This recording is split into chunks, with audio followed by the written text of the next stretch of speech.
तुम कैसी दिखती हो? तुम्हें बात तक करना नहीं आता तरीके से। कैसे कपड़े पहनती हो? सूट कुछ और होता है, चुन्नी कुछ और होती है, ना साड़ी पहनने का तरीका है। किस सेंस में रहती हो? क्या तुम्हारी बॉडी है? क्या तुम्हारी बॉडी की पर्सनालिटी है? मुझे तुम्हारे साथ ना चलना भी अच्छा नहीं लगता। तुम्हारे साथ क्यों मेरा सच बताऊं, मुझे तुम्हारे साथ ना ये जीवन काटना बहुत मुश्किल सा लगता है। पता नहीं मेरे माँ बापों ने तुम्हारे अंदर क्या देखा। तुम्हारे अंदर कुछ भी नहीं है। काश मैं तुमसे पहले मिल लिया होता ना, जैसे अब के लोग मिलते हैं, शादी से पहले डेट मार लेते हैं, बात करते हैं, मीटिंग्स रखते हैं। काश मैं भी पहले मिल लिया होता तो आज मेरी ज़िंदगी इतनी नर्क नहीं होती। ओह, ऐसे शब्द भी रिश्तों में बोले जाते हैं। जिसे कहते हैं बॉडी शेमिंग।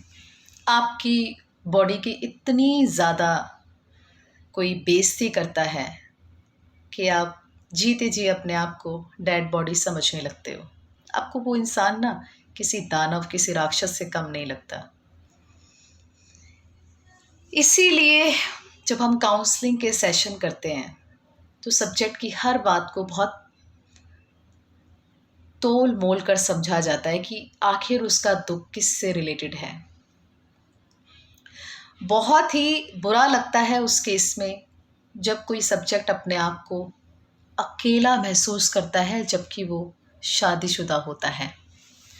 हम किसी को ऐसे जज नहीं कर सकते हैं कि वो कैसा दिखता है, या फिर वो पतली है, या फिर वो मोटी है, या फिर वो अगली है, या फिर वो काली है, या फिर वो गोरी है। क्या हम किसी को ऐसे जज करते हैं? रिश्तों में भी अगर बॉडी शेमिंग को देखा जाए तो वो रिश्ते कुछ नहीं होते, क्योंकि जो स्त्री होती है उसकी सुंदरता उसके व्यक्तित्व से निखरता है। उसकी सुंदरता जो उसकी असली सुंदरता होती है, जिसे कहते हैं कि ये खूबसूरती है।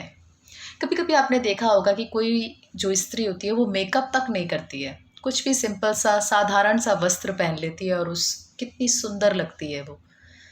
तो क्या उससे कोई शादी नहीं करता होगा? शादी करता होगा।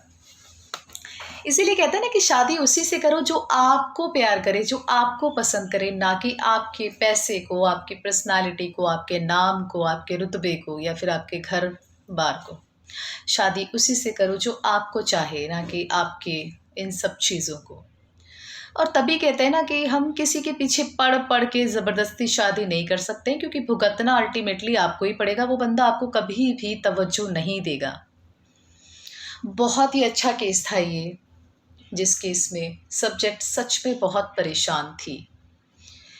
मैं किसी भी केस को आप सभी के सामने इसलिए लेके आती हूँ कि अपने आप को अकेला आपको नहीं समझना है। ये नहीं सोचना है कि आप मोटे हो, आप पतले हो, या फिर आपकी क्या बॉडी हो गई है। क्योंकि प्रेगनेंसी के बाद, जो पोस्ट प्रेगनेंसी के बाद जो सिम्टम्स देखे जाते हैं डिप्रेशन के, वो बहुत हाई लेवल पे देखे जाते हैं। जब भी तो कहते हैं ना कि पोस्ट प्रेगनेंसी के बाद जब बॉडी शेमिंग होती है, जिस बॉडी शेमिंग इट मीन्स कि जो फीमेल होती है वो अपने अंदर इतनी ज़्यादा वो थॉट डेवलप कर लेती है कि मैं कैसी हो गई, मेरे साथ ये चेंजेस कैसे हो गए। वहीं पर जब वो समाज होता है, जब वो प्रेग्नेंट नहीं होती है, जब उसके पास बच्चा नहीं होता है, तो उसको बहुत पुश किया जाता है कि नहीं, बच्चा करो, बच्चा करो, बच्चा करो, एक बच्चा होना बहुत ज़रूरी है, दो तो छोड़ो, एक ज़रूर करो, ज़्यादा लेट नहीं करना चाहिए।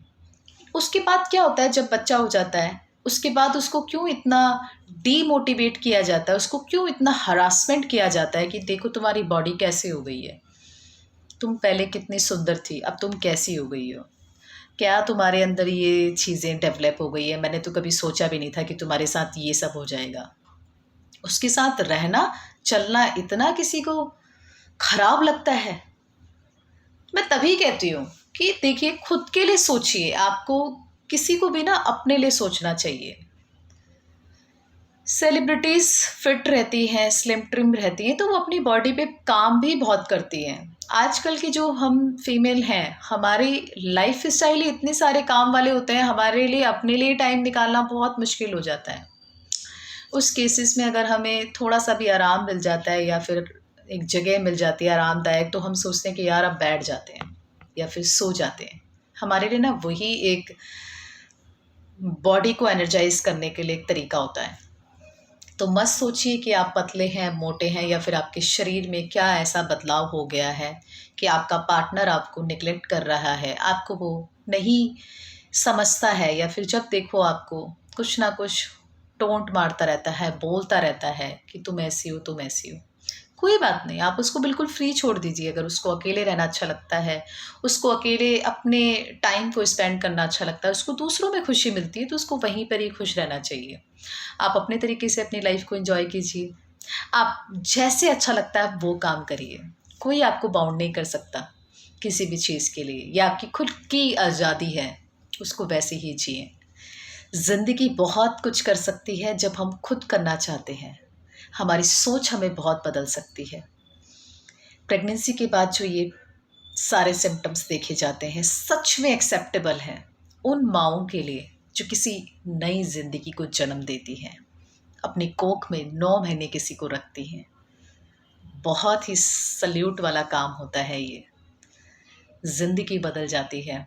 किसी लाइफ को जन्म देना किसी के लिए कितना एक सौभाग्य की बात होती है। तभी तो कहते हैं ना कि माँ सदैव पूजनीय होती है।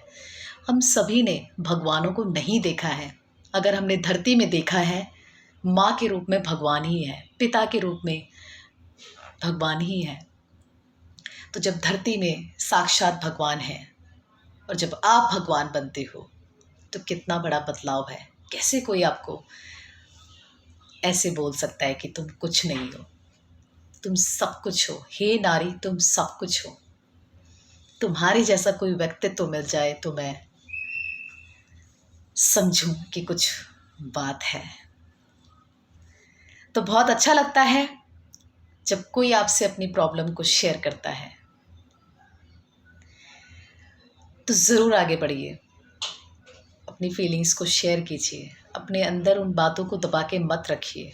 ये जीवन है, कब आंखें बंद हो जाएं कुछ नहीं पता चलेगा। इसलिए डिस्कस कीजिए, बातें कीजिए। Thank you so much.